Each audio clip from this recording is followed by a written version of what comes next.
होत्या. बघूया माणूस पाठवतो, उद्या पाठवतो म्हणत म्हणत कोण आलं नाही आणि गेलं नाही.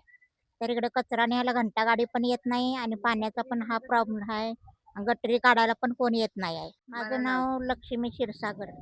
आता इथे काय समस्या आहेत भागात? या भागात प्यायचं पाणी एवढं घाण येतंय, की सुरुवातीला चांगलं येतंय, त्याच्यानंतर ड्रेनेजसारखा वास येतोय आणि नंतर ना आळ्या पण येतात. त्याच्यामुळं लोकांच्या जीवाला धोका आहे ना.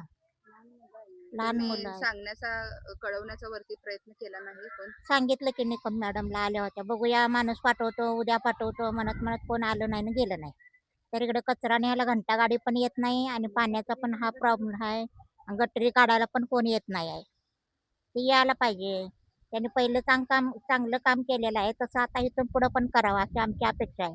आणि पाणी स्वच्छ प्यायला पाहिजे. आता उमेदवाराकडनं काय अपेक्षा येणार आहे?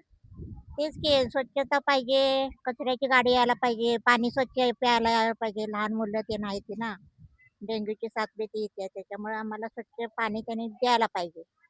सगळीकडे चांगलं पाणी येतंय सगळ्या भागात या. फक्त एवढ्या शेवटच्या लाईनलाच फक्त घाण पाणी येतंय. तर त्यांनी काहीतरी त्यातनं सोय करावी. हं. मावशी तुम्ही बोलणार